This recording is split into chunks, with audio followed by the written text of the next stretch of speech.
My own son called the police on me, said I stole money from his account. I was in my kitchen still in my robe when they knocked. Two officers, polite but firm. One handed me a paper with bank transactions I didn't recognize. "We have a report of unauthorized withdrawals," he said. My stomach dropped. The account we opened together when he was in college. The one I never touched because I trusted him. "I think you need to speak with your son," I said, trembling. But I already knew. Something had broken between us. Before we continue, I'd love to know, where are you watching from today? Comment below. It wasn't always like this. I wasn't always a mother accused. Once I was a mother adored. When my son Nathan was born, the nurses placed him in my arms and whispered, "He's got your eyes." But I saw his father in him. The strong jaw, the little crease in his brow even as a baby. Charles didn't get to see our boy grow up. A drunk driver took him from us when Nathan was just 2. That night I sat in the dark for hours, holding my baby, promising him and myself that I'd give him the world, even if I had to build it with blistered hands. And I did. I waitressed at May's Diner every morning, then cleaned offices at night. I stitched hems for neighbors, babysat their kids. Anything for an extra $1. I never went to sleep without checking Nathan's homework, making sure his clothes were clean, or ironing his school uniform with care. His lunchbox always had a note from me. Little things. "I love you, my boy," or "You make me proud." I don't know if he remembered those, but I never forgot writing them. He was a sweet child. Thoughtful. Kind. Always hugged me tight before bed, even as a teenager. "You work too hard, Mama," he'd say. "One day I'll take care of you." I remember the day he got his acceptance letter to college. He ran down the stairs waving that envelope like a golden ticket. "Mama! Full ride!" he shouted, and I screamed right along with him, tears streaming down my face. That night we had macaroni and hot dogs, our celebration meal. We couldn't afford steaks, but it didn't matter. We were happy. We had each other. When he left for college, I gave him everything I could. My savings. My wedding ring, he pawned it for a laptop and I told him it was okay. "It's just a ring," I said. "You're my treasure." He hesitated before accepting, eyes glassy. "I'll buy it back one day," he promised. To make things easier, we opened a joint bank account. It was supposed to help him while he was away, gas money, groceries, emergencies. I trusted him completely. He'd call sometimes, ask before taking even $20. "Is it okay, Mama?" he'd ask. I'd always say yes. That account stayed open long after college ended. I never thought twice about it. After graduation, Nathan got a job at a tech firm downtown. He moved back home for a while, helped me with bills. Every Friday he brought home takeout. Said it was our little tradition. We'd sit on the porch, eat noodles or tacos and talk about his week. He started dating someone named Kara around then. She was tall, blonde, and polite at first. A little distant, maybe. But Nathan glowed around her. I was cautious, but I wanted to like her, for his sake. When they got engaged, he asked me to walk him down the aisle. "You were my everything, Mama," he said, hugging me so tight I couldn't breathe. "I wouldn't be here without you." On his wedding day, I wore blue. Something old, something borrowed, my husband's cufflink pinned inside my dress. Nathan cried when he saw me. "You look beautiful," he said. "Dad would be proud." I believed him. Those early years of their marriage were all right. They bought a small condo on the edge of town. I helped with the down payment, gave them part of my retirement fund. "You keep it," I said when he tried to offer paperwork. "I trust you." Sometimes they visited on Sundays. Kara brought pie or flowers. Nathan mowed my lawn, fixed squeaky doors, checked my gutters. We laughed over coffee like always. I thought I'd done everything right. But time has a strange way of softening love and sharpening resentment. I don't know when the change began. It wasn't overnight. There were no slam doors or shouting matches. Just silences. Missed calls. Short visits. Cold glances.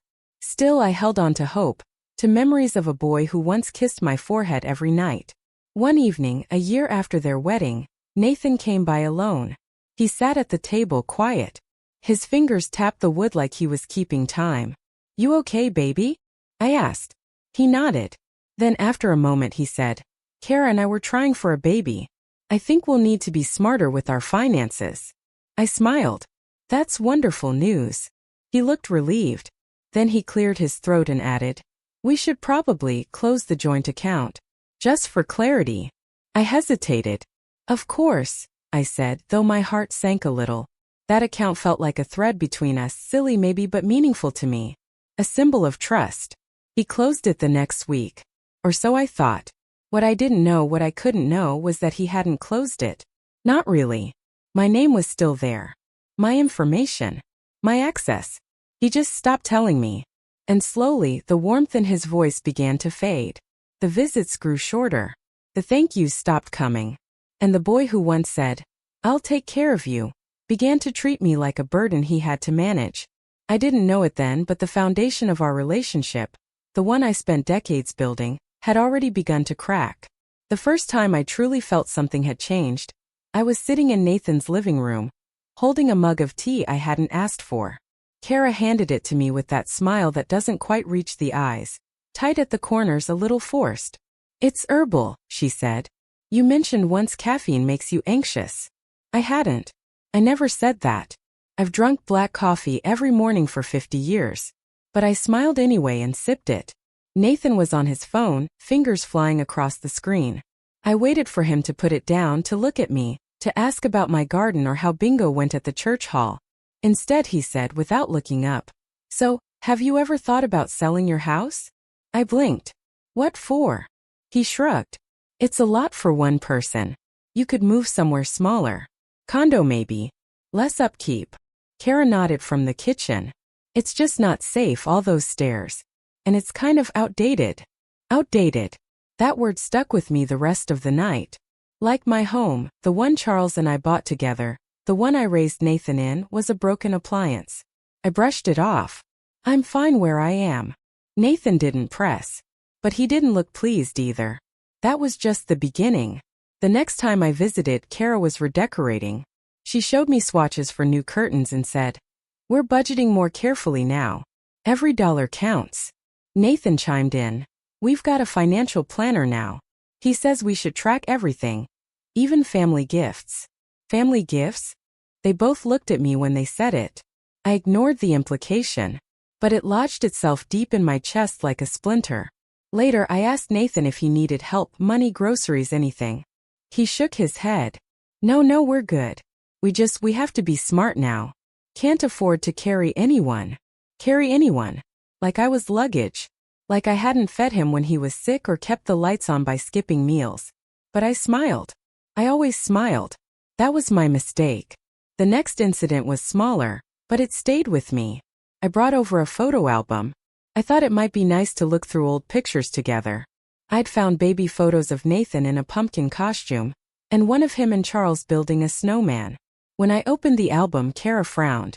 Do you want to scan those before they fall apart? I laughed. They've lasted this long. Nathan didn't laugh. He said, maybe we should just toss them in a digital folder. I closed the album. I didn't mention it again. After that, the changes came faster. I stopped being invited to dinners. Holidays became too busy or complicated. Once I showed up with a casserole, thinking I was expected, only to find Kara's family already there, seated mid-meal. The look on her face when she opened the door, part guilt, part annoyance, still stings. Oh, she said. We thought you weren't coming. Nathan didn't even get up from the table. Just waved awkwardly and said, we didn't want to overwhelm the space. Overwhelm. That's what I had become. I stood there with my dish, blinking back the burn in my eyes and said, of course. My mistake. I left the casserole on their porch. Never came back. Even phone calls changed. I used to speak to Nathan every other day. Then once a week. Then not at all unless I called first. And when I did, I was often sent straight to voicemail. When I did get through, he sounded distracted, impatient. If I talked for more than 5 minutes, Kara would call him from the other room and he'd say, sorry, Mama, I have to go.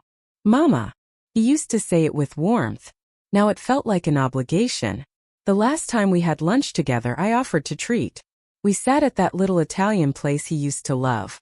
But he barely touched his food, kept checking his watch.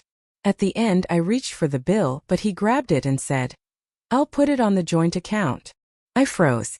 The what? Our old account. I've been using it for some expenses, he said casually. Still had your info on it. I didn't know what to say. I didn't even know it was still active. But again, I smiled. After that, I started noticing things. Like the mail. A few statements came to my house with his name. Bank papers I didn't understand. I assumed it was a mistake. But something about it tugged at me. Then I checked one of my own bank letters and saw a transaction I didn't recognize. $1,200. Withdrawn. Online. I hadn't touched that account in years. When I asked Nathan, he said, "Oh, I thought that was my side of the account. It's been in my budgeting system." Budgeting system. I let it go. But my stomach told me not to. Then one day I went to pay for groceries and my card declined. I stood there humiliated while the clerk said, "It's probably a glitch." It wasn't. I checked the balance the next morning. It was lower than it should have been.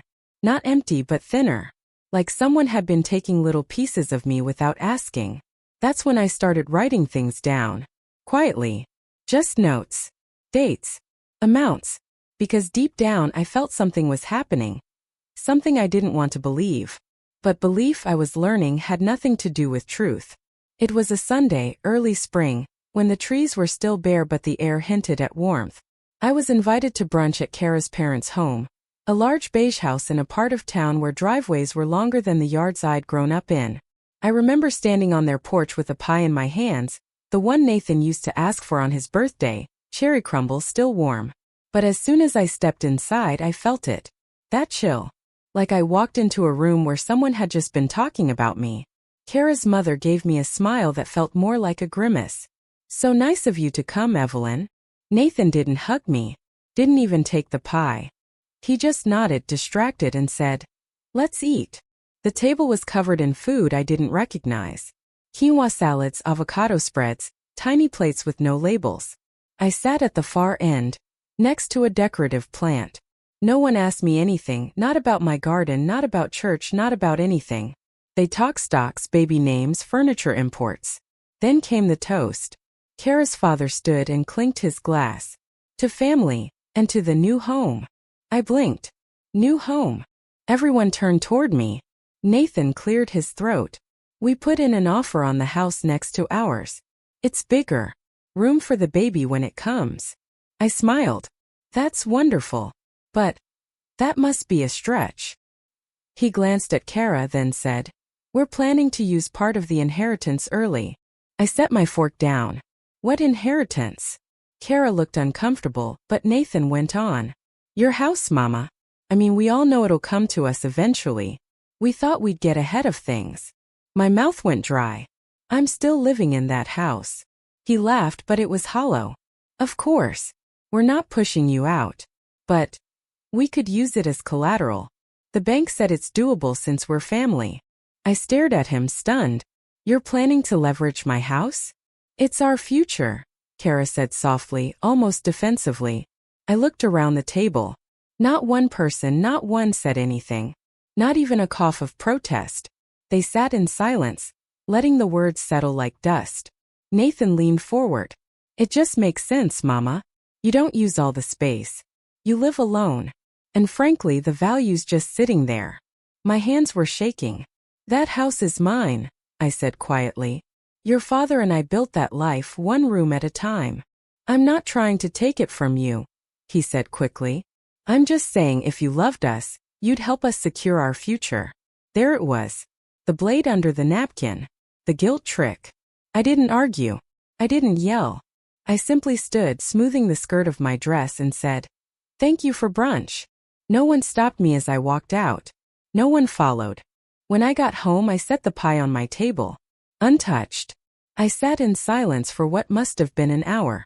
My hands clenched so tightly in my lap they ached.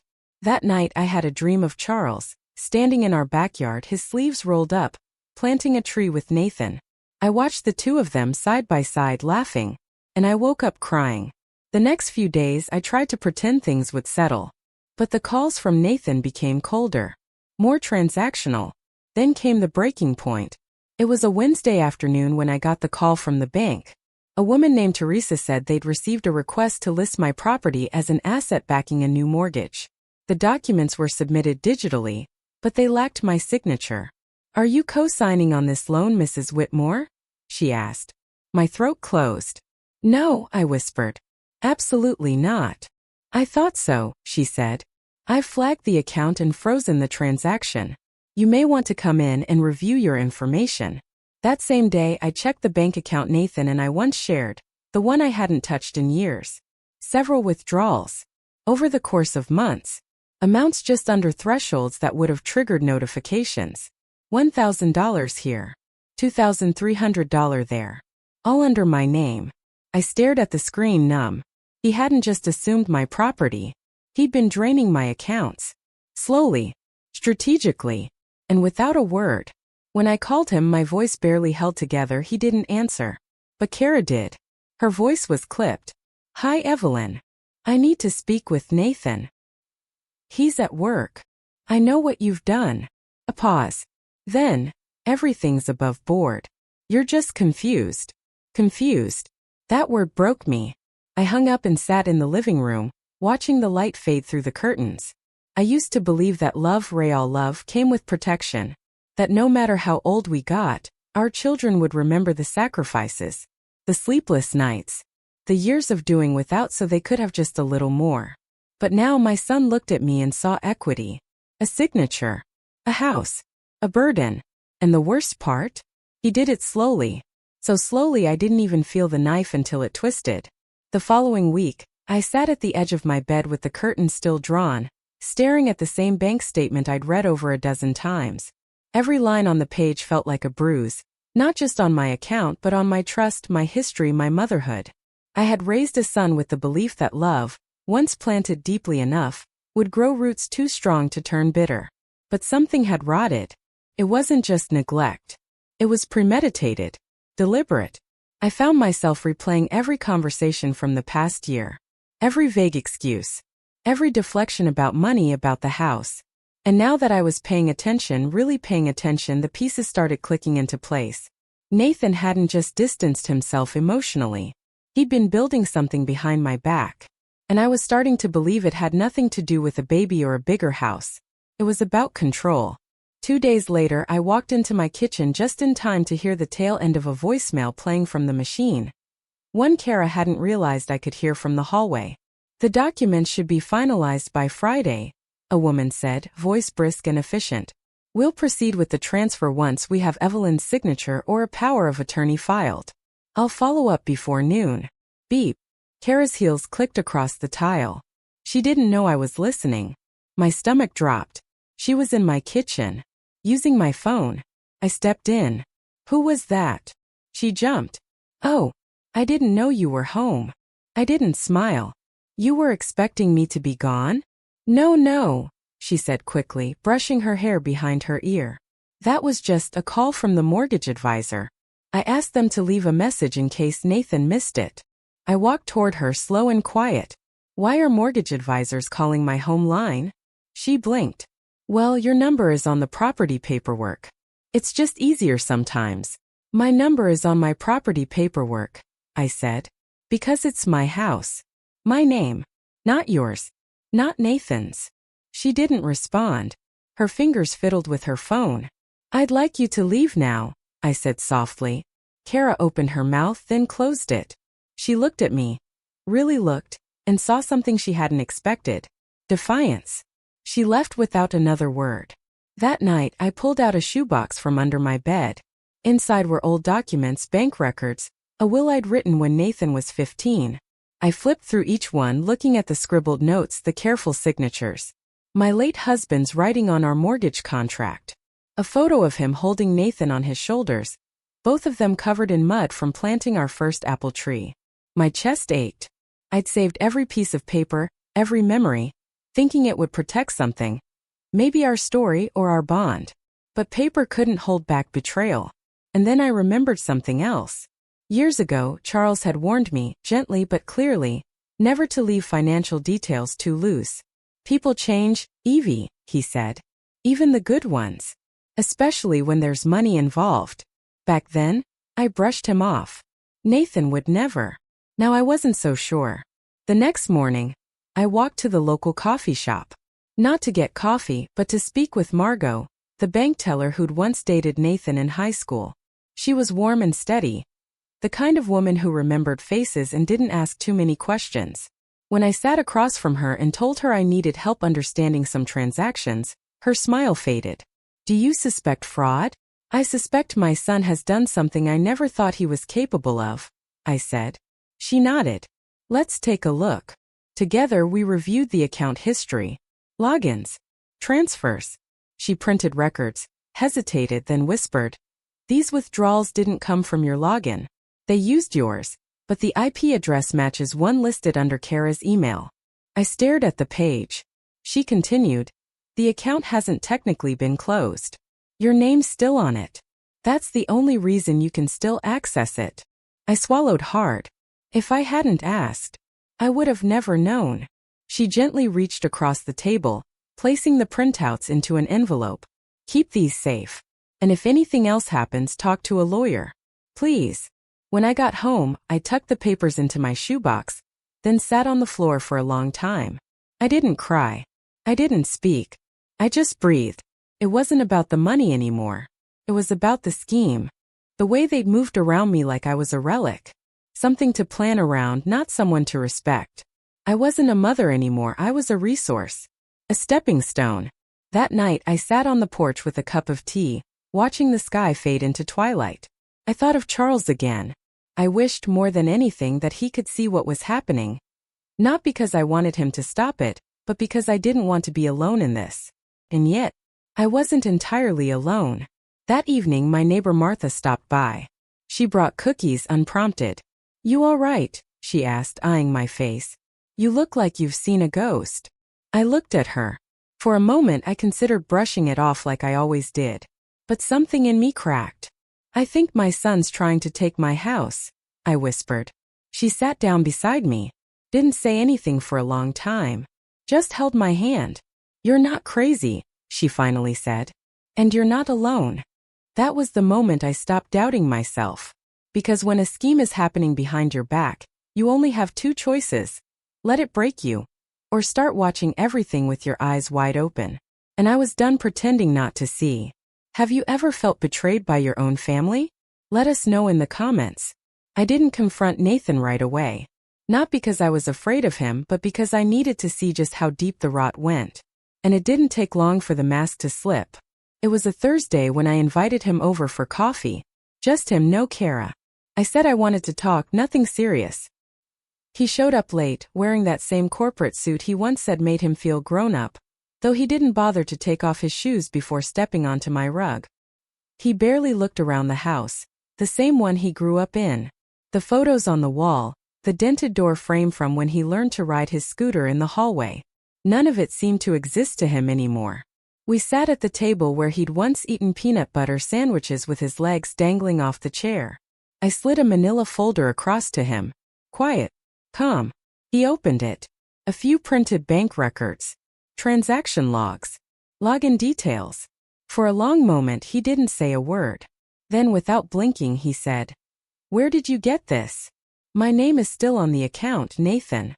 He closed the folder slowly, almost theatrically. "I think you're misunderstanding what you're seeing." There it was, the gaslight. "I'm not misunderstanding anything," I replied.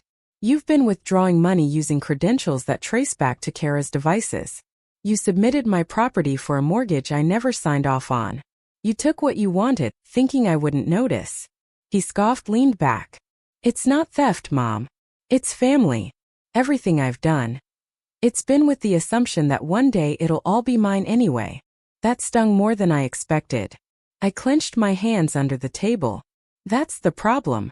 You've been treating me like I'm already dead." He stood up abruptly. "Don't be dramatic." I rose too slower. "You lied to me.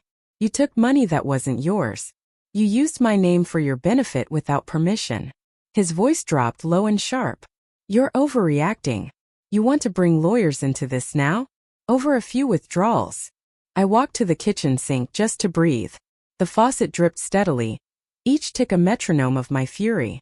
"I've already spoken to a lawyer," I said softly. Nathan went still. "I know about the power of attorney paperwork you tried to file without me." The signatures don't match. And the bank is reviewing it now. He stared at me, his face unreadable. Then with an almost eerie calm he said, "You know, Mom, when people get older, sometimes they don't realize they're making decisions that aren't in their best interest. The courts understand that." I turned slowly. "Is that a threat?" He raised his hands. "I'm just saying this can either be handled quietly, or it can get messy." I let the silence stretch until it was heavy enough to push him toward the door. "I want you to leave," I said. Nathan paused, just long enough to let me know he hadn't expected that. He left without another word. When the door shut behind him, I didn't cry.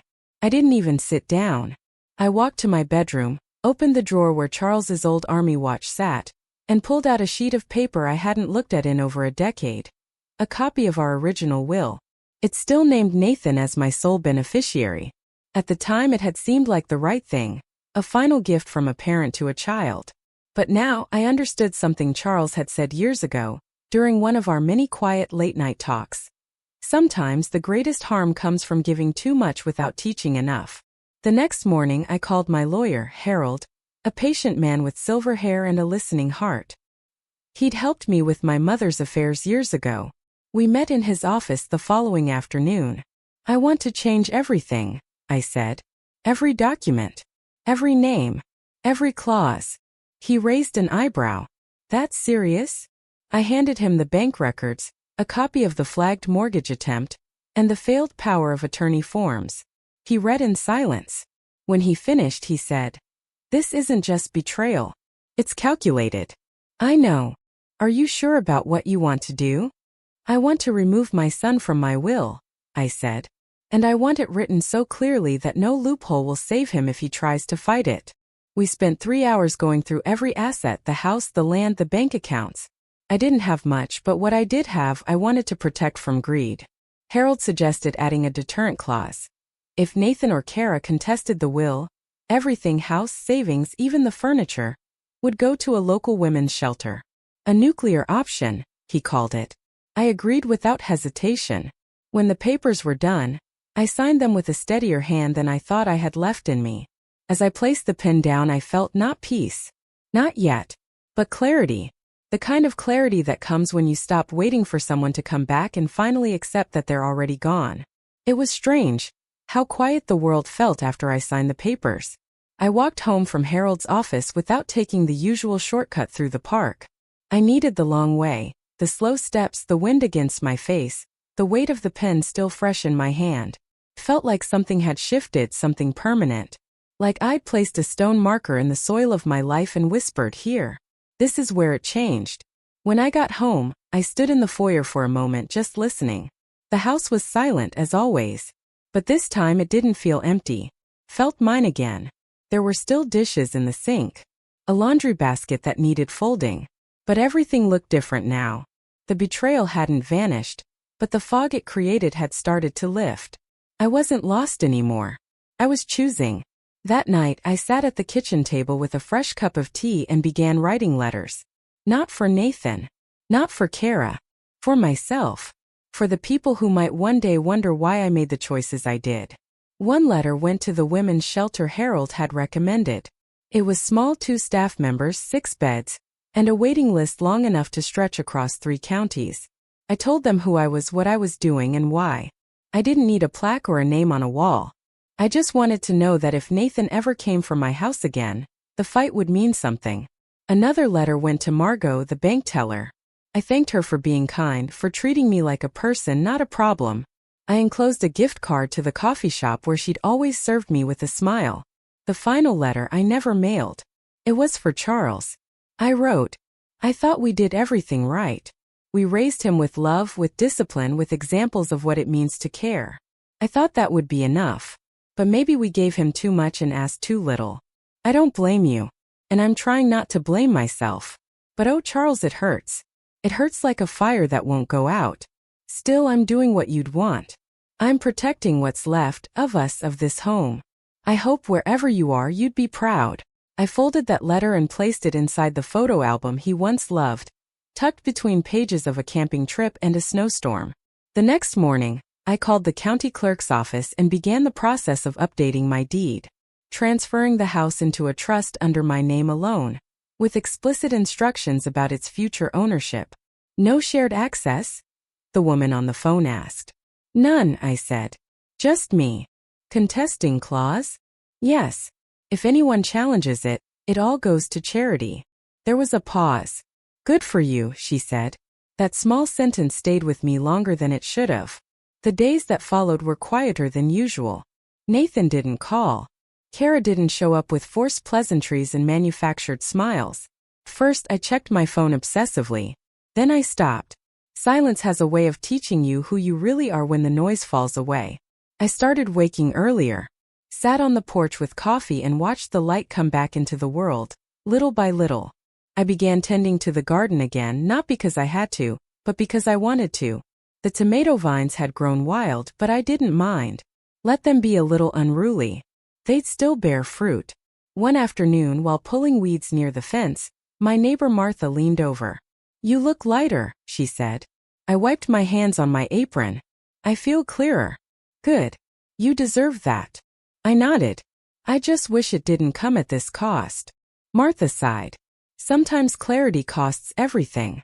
Later that week, Harold called to confirm everything was filed and finalized. Your house is officially in the trust. The will has been updated, notarized, and recorded. Unless you tell someone, no one will know until the time comes. And if they try to challenge it? Your clause is ironclad. The moment they contest, it goes to the shelter. I let out a slow breath. Thank you. He hesitated. You sure you don't want to leave anything for him? I stared out the window. A blue jay landed on the birdbath, flapping water into the air. No, I said. Because if I leave him even a sliver, he'll believe he can push it wider. It wasn't about revenge. Not really. It was about protection. Of my home. Of my memories. Of myself. It was about drawing a line and this time keeping it. That night, as I lit a candle for Charles, I felt his presence again. Not a ghost. Just a warmth, a whisper in my chest that said, you did what needed to be done. And for the first time in months, I slept through the night without waking in fear. I thought I'd done enough. That by sealing off the legal cracks, I'd closed the chapter for good. But I underestimated just how entitled people become when they believe something is already theirs, even when they've never earned it. The final straw didn't arrive with a bang. It came in a thin white envelope, shoved halfway into my mailbox. It was a letter, typed impersonal, signed by a lawyer whose name I didn't recognize. The tone was polite, almost clinical, but the message was anything but. Mrs. Evelyn Whitmore. This letter serves to notify you that your continued residence at 14 Primrose Lane is being challenged by parties claiming partial financial stake in the property. I stopped reading. My hand trembled as I sank down onto the front step, letter still in my hand. I stared at the garden, the one Charles and I planted with our bare hands, and wondered how a son I had fed, clothed, and raised to adulthood could now be trying to legally evict me. I wasn't even surprised. Not really. Hurt, yes, but not surprised. There was a part of me buried deep that had suspected it might come to this. The sudden silence after our last conversation. The way Kara had always eyed the house like she was measuring curtains. The urgency in Nathan's tone every time he said words like investment, or asset, or future.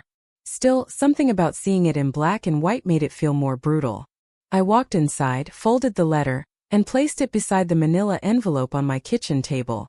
The same table where I once taught Nathan to write his name. I stood there for a while, letting the weight of the betrayal sink in. And then, I got to work. I packed every legal document, will, trust, bank records, deed updates, into a leather folder. I labeled each section with tabs, neat and organized, just like Charles used to do with his veteran files. I called Harold. I need you with me on Monday. Nathan's holding a dinner. Family's invited. I'm going. He didn't ask why. He just said, I'll be there. The weekend dragged by quiet and cold. I barely slept. I spent most of the time rehearsing what I would say. Not out loud, but in my head, each sentence sharpened like a blade. Not to wound, but to cut away the lies. I wore my best dress that night. The same navy blue one I wore to Nathan's wedding. I pinned Charles's old cufflink inside the lining like I had back then. Not for luck, but for strength. When I arrived at Nathan's house, the driveway was already full. Family cars, Kara's parents, her sister, a couple of Nathan's coworkers I recognized from old Facebook photos. I knocked on the door. Kara opened it, stunned. "You weren't," she began. "I was invited," I said calmly. "I have the message." Nathan's face appeared behind her. He looked like he'd seen a ghost. But I smiled. "Good evening, sweetheart." He stepped aside. "We weren't expecting." "I know." The dining table was long and crowded. Fancy dishes, cloth napkins, candles. I spotted the empty seat at the far end, isolated. Clearly for me. I took it anyway. People made polite small talk. Avoided my eyes. Then Nathan stood to give a toast. He smiled at the group, holding up his glass. "To family," he said. "And to building a future we all believe in." I rose from my chair before anyone could drink. "May I say a few words?" Everyone froze. Nathan tried to speak, but I held up the leather folder and tapped it gently. "I've brought some truth tonight," I said. "Documents. Facts. Things I should have shared sooner, but I was too busy believing my son still had a heart." The silence was thick. "I know about the fraudulent withdrawals, the power of attorney attempt, the mortgage application submitted using my name without consent. And now this." I held up the letter. "An attempt to claim ownership of the very house I still live in?" Kara went pale. Nathan's voice cracked. "You're twisting things, Mom." "No. You twisted them," I said louder now. "You twisted trust into opportunity. You twisted love into leverage. And you thought I'd stay quiet. Because I'm old? Because I'm your mother." Murmurs spread through the table. Kara's father leaned back in his seat, arms folded. Kara's sister looked down at her plate. I turned to Harold, who had arrived minutes earlier and now stood beside me. "This is Harold Bryant," I said. "My lawyer. Everything in this folder is legally binding. My home is in a trust. My will has been rewritten. And if anyone contests it, every single asset I own will go to the Franklin Women's Shelter downtown." I let the words sink in. "So if you plan to keep scheming, Nathan," I said, my voice shaking but strong, "know that the only thing you'll win is a lot of angry lawyers and a charity with better morals than you'll ever have." Nathan stood still. Frozen. Kara looked like she wanted to disappear. I nodded to Harold. We turned and walked out the door together. As I stepped into the night air, a strange calm settled over me. Not victory. Not relief. Just freedom. Freedom from pretending. Freedom from hoping the boy I raised would return. Because now I knew he was gone. And I had chosen something stronger than forgiveness. I had chosen dignity. They didn't think I'd show up. When I stepped into the room, that pristine dining hall with marble countertops and white linen napkins folded like swans, every conversation dropped off like someone had cut the power. Forks stopped midair. Faces turned. My son stood at the head of the table, a glass of wine in hand, his expression slipping from surprise to irritation in the span of a heartbeat. I wasn't supposed to be there. This was their space now, their world, one I had been slowly, methodically pushed out of. But I wasn't there to belong. I was there to end it. Nathan gave a short laugh like he was trying to make light of the tension. "Mom, this is a little unexpected." "Is it?" I replied, stepping forward, my voice calm but loud enough to carry across the room. "Because I received a letter from your lawyer last week. Something about reclaiming financial interest in my property. I figured you'd want to clear that up. With everyone present." His smile faltered. Kara's eyes darted toward her parents, who sat stiffly watching. Nathan gestured toward an empty chair. "Let's not do this here. Can we talk outside?" I shook my head. "No. We'll talk now." I placed the leather folder I'd been carrying on the table beside a serving dish of roasted carrots. "This contains the truth. The bank records you manipulated. The power of attorney you tried to file without my consent. The attempted mortgage on my house, which I should add, you failed to obtain because the bank flagged the signature as forged." There were gasps. A fork clattered to the floor. "I didn't forge anything," Nathan snapped, voice rising. Harold, who had slipped in behind me without drawing attention, spoke clearly. "We have evidence that shows your wife's IP address was used to access and authorize withdrawals using Mrs. Whitmore's credentials. That's digital fraud. Kara went pale. That's not, we never. Save it, I said, looking directly at her. I know exactly what you both did. You treated me like a stepping stone. You thought I'd be too confused or too soft to notice. But I saw everything. I just wanted to believe my son wasn't capable of it. Nathan stepped closer. You don't understand how hard things have been for us. We were trying to get ahead, to plan for the baby. We thought. You thought I was disposable, I interrupted, my voice trembling but fierce. You didn't ask for help. You stole. You lied. And you tried to take the one thing I have left of your father and our life together. Harold handed a copy of the updated will to Nathan. I'd suggest you read this carefully. Your mother's house is no longer part of any inheritance. It belongs solely to a trust. If you or anyone you're connected to contests the will, all of her assets, including the house, will be transferred to the Franklin Women's Shelter. Kara's mother leaned forward. Is that legal? Yes, Harold said. It's airtight. And if you're involved in encouraging your daughter or son-in-law to pursue this, I'd advise against continuing. Nathan stared at the document like it was written in another language. You're cutting me out? I already did, I said. What's left is just the formality. You do that to your only child? He asked, his voice sharp, wounded, as if he were the victim. I walked to the center of the room and looked around at the faces of people who had dined with me, smiled politely, and stood by silently while Nathan and Kara laid their plans. You all saw this happening, I said, eyes landing on Kara's father. You knew what they were doing. Maybe not the details, but you knew. And you said nothing. Kara's sister looked down at her lap. I have no family here anymore, I continued. At least not by blood. But I have truth. And I will not be manipulated or stolen from, not by strangers, and certainly not by my own child. The room stayed silent. Nathan's face twisted into something I barely recognized. A mix of frustration and shame, but not regret. You don't mean this, he said. You're just angry. You're old and scared, Anne. No, I said. I'm old and clear. For the first time in a long time. Harold and I turned to leave. I stopped at the door and looked back once more. I gave you everything, Nathan. My time. My strength. My sacrifices. And when you needed more, you didn't ask. You took. So now I'm taking back my name. My dignity. My life. I stepped into the cool night air. The quiet behind me louder than any argument. As I walked to Harold's car, I felt a strange stillness inside. Not peace, but a calm rooted in finality. The kind of calm that comes when the storm has passed, and you're left staring at the wreckage, knowing you've survived it. Not unchanged, but unbroken. Do you think the mother made the right choice? Comment and don't forget to like and subscribe for more true life stories. The days after the confrontation passed like smoke, slow, silent, and strange. No calls. No knocks. Not a word from Nathan. It was as if he'd vanished. First I kept checking my phone. Part of me, the part that still remembered the little boy with scraped knees and blueberry-stained lips, hoped he'd reach out. That maybe, after the heat and shame wore off, he'd come with honesty and a trembling apology. But the phone stayed still. Even silence, I've learned, has weight. It settles on your shoulders and nestles into the corners of your house, whispering reminders of what's gone.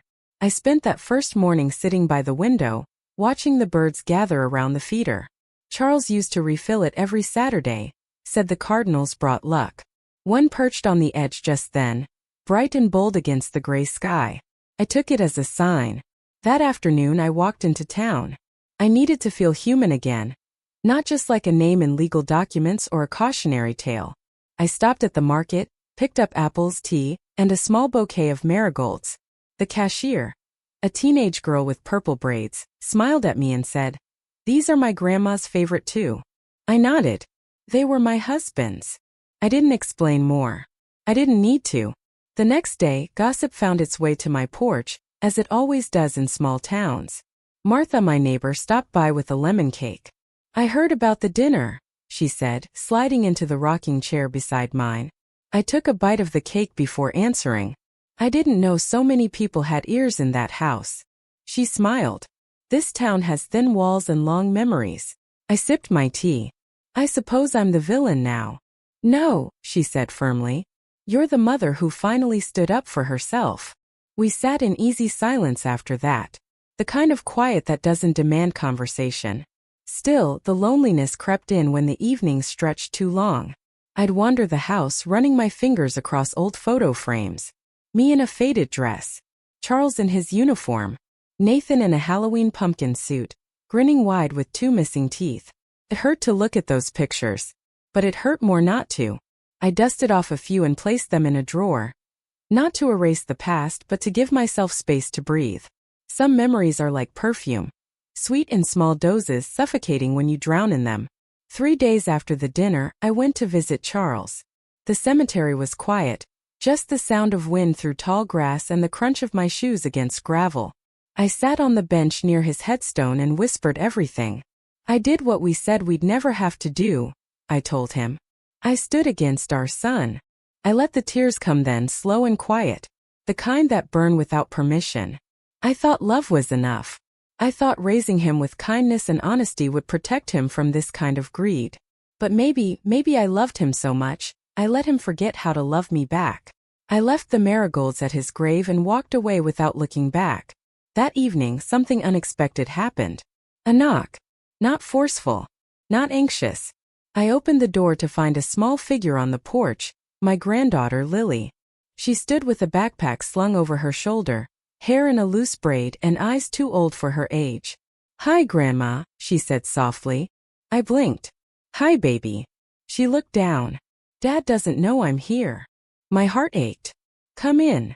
We sat on the couch, her fingers wrapped around a cup of hot chocolate, her legs tucked under her like she used to do when she was small. "I heard them talking," she said. "Dad and Mom. About the house. About you." It didn't sound right. I stayed quiet. "I know I'm just a kid," she went on. "But I also know what love looks like. And they haven't shown it to you in a long time." I reached over and tucked a loose strand of hair behind her ear. "I miss how things used to be," she whispered.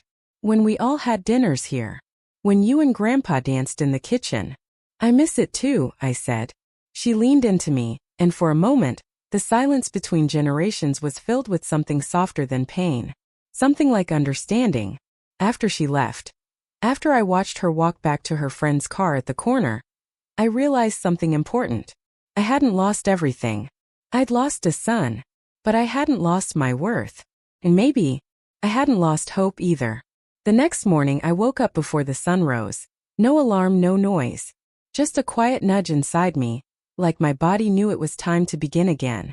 I stood by the window and watched the first light slip across the backyard, brushing the garden beds, the old shed, the spot where Charles once built a swing set with Nathan when he was just 5. The chain still hung from the rusted bar, swaying gently in the breeze, though the seat had long rotted away. Something about it felt poetic. The bones still there, just waiting for someone to breathe life back into them. That's when the idea came. It didn't arrive like a flash or a lightning bolt. Came slowly, tenderly, like a memory. What if this house could be more than a battleground? What if it could mean something again, not just to me but to someone who truly needed it? I remembered the letter from the women's shelter tucked inside my desk drawer. The one Harold had helped me connect with when we were updating the will. I'd written to them back then, hoping to make my pain matter someday. But maybe someday was too far away. Maybe now was the time. I called the shelter that afternoon. The line rang 3 times before a warm voice answered. "Franklin House Shelter, this is Denise." "Hi, Denise," I said. "My name is Evelyn Whitmore. I believe you received a letter from me a few weeks ago." There was a pause, and then her tone shifted to familiarity. "Oh, yes, of course. You're the woman with the property trust. How can I help?" I took a breath. I was wondering if we could talk about doing something more immediate. Maybe opening my home as transitional housing, or a space for small gatherings. I have more space than I need, and I think it's time I shared it. Denise didn't respond right away. When she finally spoke, her voice was thick with emotion. "Evelyn, do you know how rare it is for someone to do this while they're still living in the home? Most people leave their properties behind, but by then, it's too late for them to see the good they could have done." "I'd like to see it," I said quietly. We scheduled a meeting for the following week. The rest of the day, I wandered the house with new eyes. Not as a victim, not as someone grieving a betrayal, but as a woman taking her space back. I started in the spare bedroom, cleared out the old boxes, folded the linens, and opened the windows. The air smelled of dust and lavender and something softer beneath it. Maybe memory, maybe hope. Then I moved to the study. It hadn't been touched in years. Charles's books still lined the shelves. His old army cap hung on the wall beside the faded photo of him and Nathan fishing by the lake. I didn't remove them, but I did clean. Wiped the shelves, polished the desk, replaced the bulb in the lamp he used to read under. Later I walked into town and picked up paint samples. Nothing dramatic, just warm, gentle tones. Soft sage, pale yellow, a muted blue that reminded me of Sunday mornings. Back home, I started organizing supplies, jotting down notes in a spiral notebook labeled New Plan. By the weekend I had a full schedule. Repaint the spare rooms, reorganize the pantry, bring in a local plumber to check the back bathroom. Martha volunteered to help, and brought her niece Lacey, a high school senior looking to complete her community service hours. I figured she could learn a little elbow grease, Martha joked, handing me a paintbrush. Lacey was shy at first, but within an hour, she was humming while taping off the window frames. We talked about school, her plans for college, her fear of leaving her little brother behind because their home life wasn't stable. "You'll always have a place here," I found myself saying, even if just for a cup of tea. She smiled. "Thanks, Miss Evelyn. Most grown-ups don't say stuff like that." I realized then that this house, my house, had more to offer than just walls and windows. Could offer dignity, safety, belonging. By the time Denise from the shelter arrived for our meeting, 2 rooms were nearly complete. She walked through slowly, running her fingers along the fresh paint, the restored furniture, the sunlight pouring through the curtains. "This is incredible," she said. "You've done more in 2 weeks than some organizations do in months." I laughed. "Well, I've had a lot of energy to redirect." We sat at the kitchen table, the one where betrayal once sat, and mapped out a plan. A trial program. 1 resident at first. Then maybe 2. The shelter would help with screenings, background checks, support services. "We can start as soon as you're ready," she said. "I'm ready," I told her. "I've never been more ready." That night I stood in the hallway and looked at all the open doors, literal and figurative. I thought about Nathan, about everything I'd lost. But I didn't feel hollow. I felt full. Not with anger. Not even with sadness. With purpose. This house was mine again. Not because I won a battle, but because I found a new reason to keep living inside it. The first woman who came to stay was named Teresa. She arrived on a Tuesday afternoon with nothing but a backpack and a quietness that filled the room before she even spoke. Denise had warned me. "She's been through more than most. Don't push. Just let her settle." So I did. I showed her to the freshly painted back room, where the morning light poured in through lace curtains. I'd set out clean towels, a journal, and a little note that read, "You are safe here. You matter." She didn't say much that first night. Just nodded. But the next morning, I found the note folded beside her teacup with a single word written beneath my message. "Thank you." It was small, but it meant everything. And slowly, the house began to breathe again. There was movement in the kitchen. Laughter in the hall. Dishes left out not in disrespect, but in proof that someone had lived, that life was growing here again. A week later, Teresa offered to help in the garden. We pulled weeds in silence at first. Then she told me about her 2 children, both grown now, living in another state. "They stopped answering calls after I left their father," she said, voice flat. "Guess they picked a side." I placed my hand gently over hers. "You're not the only one who's been pushed away by the people you raised." She didn't cry. She didn't have to. Sometimes silence is the tears. By the end of that first month, I had a small community of sorts. Teresa was joined by Sandra, a retired nurse displaced after her landlord sold her apartment without notice. Then came Millie, barely 20, pregnant, and carrying more heartbreak in her eyes than any child should. The house adjusted. Rooms filled. Voices rose. But what struck me most wasn't how much they needed the space. It was how much I needed them. These women didn't treat me like a burden. They didn't look at my house like a prize. They folded laundry, brought in the mail, sat with me in the evenings to play cards or share stories. They asked me questions, real questions. Did you always like gardening? What was Charles like? What was Nathan like? When he was little? That one stopped me cold. But I answered anyway. He was sweet, thoughtful. He used to bring me dandelions and call them sunflowers. Said I made the best grilled cheese in the world. They listened without judgment, without pity. And in return, I gave them pieces of myself I hadn't offered in years. One evening as the sun dipped behind the trees, we all sat on the porch, tea in hand, Millie's head on Sandra's shoulder, Teresa humming a hymn from her childhood. I looked around and realized something I never expected to feel again. Peace. Not perfection. Not repair. Just peace. And then came Lily. She started visiting more regularly, always with something in hand, a loaf of banana bread, a sketch from art class, or a bouquet of wildflowers she'd picked from the roadside. One afternoon she came alone, dropped her bag by the door and said, "Mom and Dad think I'm at Maya's." I didn't scold her. I just said, "You're always welcome here." She followed me into the kitchen and helped me stir the soup for dinner. "They're not talking about you anymore," she said suddenly. "At least not out loud. But I hear them whisper. They think you're trying to turn the family against them." I shook my head. "I'm not turning anyone. I'm just not letting them turn me into someone I'm not." She looked down at the wooden spoon, then up at me. "You're the only one who's ever made me feel heard." I blinked back, the sting in my eyes. After dinner, she sat with Teresa on the porch. They talked like old friends. Different lives, different wounds, but somehow they understood each other. And in that moment I realized what this house had become. Not just a home. Not just a safe place. A family. Real family. The kind you choose. The kind that shows up. The kind that listens when your voice shakes and stays when your world does too. Blood hadn't done that for me. But these women had. And Lily, that sweet girl caught between love and truth, she had. One evening as we sat around the fire pit in the backyard, Millie asked, "Miss Evelyn, don't you ever miss how things used to be?"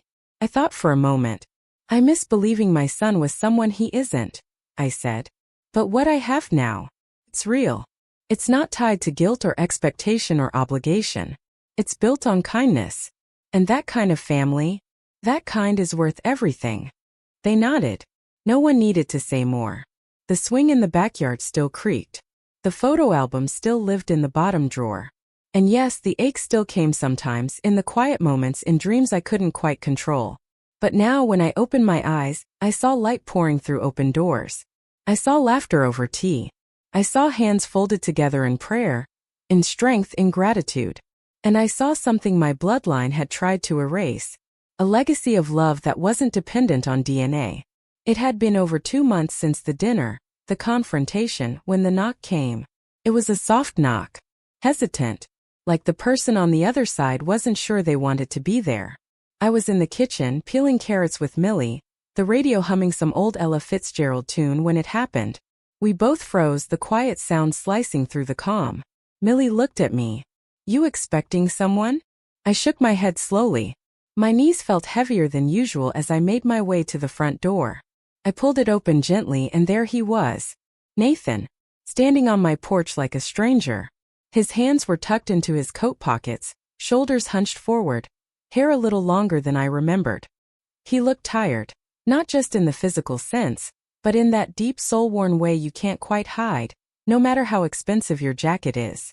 "Hi, Mom," he said. It was the first time I'd heard his voice in weeks. Still familiar but thinner. Like a ghost of itself. I didn't move. Just stared. He looked past me into the house. "Can I come in?" "No," I said. Calm. Not cruel, just honest. "Not tonight." He nodded slowly, eyes dropping to the porch floor. I figured. A long silence stretched between us. The kind you can only have with someone who once lived inside your heart. "I'm not here to fight," he said. "Or ask for anything." "Good," I replied. "Because there's nothing left to take." He flinched. "I deserve that." I crossed my arms. "Why are you here?" He swallowed hard, then looked up, his eyes glassy but dry. "I just wanted to say, I've been thinking. About everything. About what I did. About why I did it." I waited. And I know I probably don't have a right to even stand here and talk to you, he went on. But I've realized something. I let other people define what mattered. Kara, the financial advisor, her family. Everyone kept talking about legacy, assets, growth. He paused, looking off into the darkening yard. But I forgot, he said softly, that my legacy wasn't supposed to be money. It was supposed to be you. I blinked slowly. The air felt heavy. I was angry, he said. Angry that I wasn't further along in life, that we were struggling. And somewhere along the line I convinced myself that what I took, I was owed. You weren't, I said. I know, he said quickly. I know. And I know I can't fix it. Not really. But I needed to say it out loud. I was wrong. And I'm sorry. His voice cracked on the last word. It hung there, that apology, fragile and uncertain, waiting to see what I'd do with it.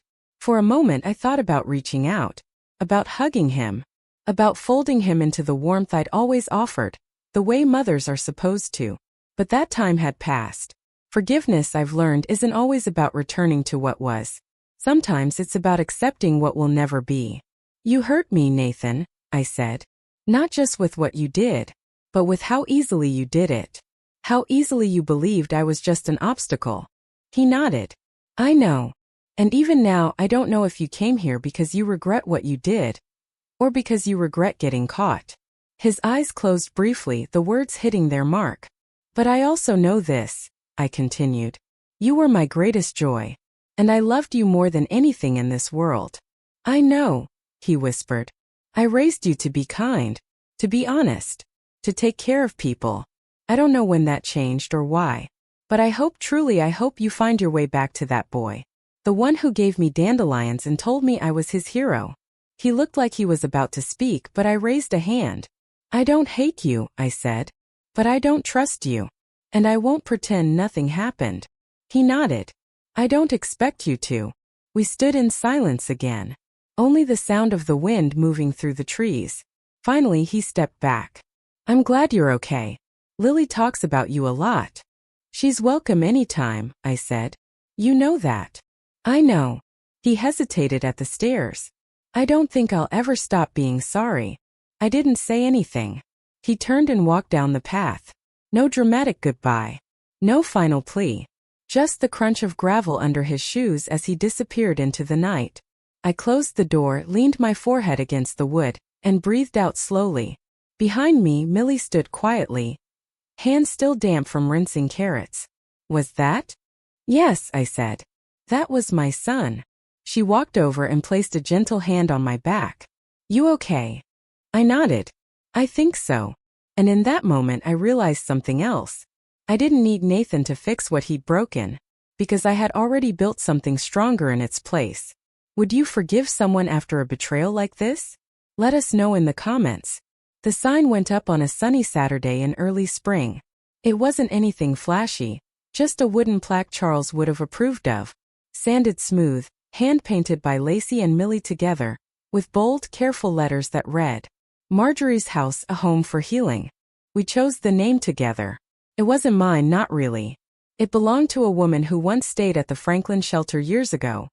A quiet, elderly lady who had nowhere to go after her husband died and her children moved on. Denise told me she was soft-spoken, kind, and gave away the last of her biscuits every week to women who came in hungrier than she was. She had nothing, but she gave everything, Denise had said. That stuck with me, because it reminded me of who I had almost become. Someone forgotten, erased in the rush of other people's ambitions. But I hadn't let it happen. And I wasn't going to let it happen to anyone else, not if I could help it. We held a small ribbon-cutting ceremony that afternoon. Nothing fancy. Folding chairs in the front yard, a table with lemonade and tea cakes, and a little radio playing Billie Holiday in the background. People came, not out of obligation but out of genuine care. Martha was there, wearing a floral dress she hadn't worn in years, her niece Lacey by her side, beaming. Denise brought a bouquet of wildflowers and a photo of Marjorie in a simple frame, placing it gently by the front door. Sandra made her famous potato salad. Teresa gave a short speech, voice quivering but steady. Millie stood next to her, hands on her growing belly. Even the mayor came. Gave one of those short practice speeches, but I appreciated the gesture. And then there was Lily. She stood beside me the entire time, proud and calm, holding my hand like she used to when she was little and afraid of the dark. "You did something big, Grandma," she whispered, squeezing my fingers. "Bigger than they'll ever understand." I blinked back the tears and nodded. "So did you." Later, after the last chair was folded and the last cup washed, we sat on the porch as the sky turned that perfect shade of lavender blue. Inside, the house hummed with quiet life. Soft conversations, laughter drifting from the kitchen, the creak of the hallway floorboards under someone's gentle steps. This house, my house, had once been filled with ghosts, regret, silence, suspicion. But now it held something different. It held purpose, and people who respected it. Teresa had taken over the garden. Millie ran a little welcome corner in the entryway with baskets of toiletries and handmade cards for new guests. Sandra organized meal prep, ensuring no one went hungry or alone at dinner. And me? I found myself smiling more than I used to, laughing at the dinner table, sharing stories I'd kept tucked away for years. One night, Millie asked if Charles would have liked what we'd built. I looked up at the ceiling, at the old light fixture he once fixed with nothing but twine and stubbornness. "He'd be here every day," I said, "probably fixing things that don't even need fixing." We all laughed. And in that laughter I heard something I hadn't heard in a long time. The sound of a full life. Nathan didn't come to the ceremony. I didn't expect him to. But a week later I found a letter in the mailbox. No return address. Just my name, written in his old handwriting. The kind he used in high school when he still sent me birthday cards with hand-drawn flowers. Inside was a single sheet. It read, "I saw the news in the paper. Marjorie's house. It's beautiful. You made something real, something lasting. I'm sorry it took losing everything to understand what really mattered. N."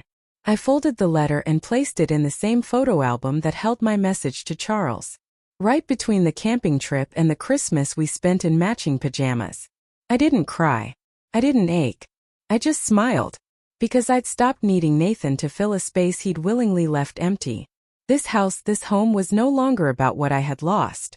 It was about what I'd built in its place. Marjorie's house became more than a shelter. It became a sanctuary. A circle of women who cooked together, laughed together, cried on each other's shoulders, and picked tomatoes from the garden like they'd been doing it all their lives. It became a place where pain didn't define us, where we chose joy, even if our voices trembled. People in town started dropping off donations, old furniture, food, blankets. Not because they pitied us, but because they believed in what the house had become. One afternoon, a little girl wandered in with her mother and asked, "Is this where people come to feel better?" I knelt beside her and said, "Yes, sweetheart. That's exactly what this is." As the sun set on another full day, I walked the halls, touching the doorknobs, the window frames, the banisters worn smooth by years of use. This house, once a battleground, now held nothing but warmth. I sat at the edge of my bed that night and whispered, "We did good, Charles. We really did." And for the first time in years I didn't dream of loss. I dreamed of laughter, of open doors, of real family, of Marjorie's house, alive and full of light.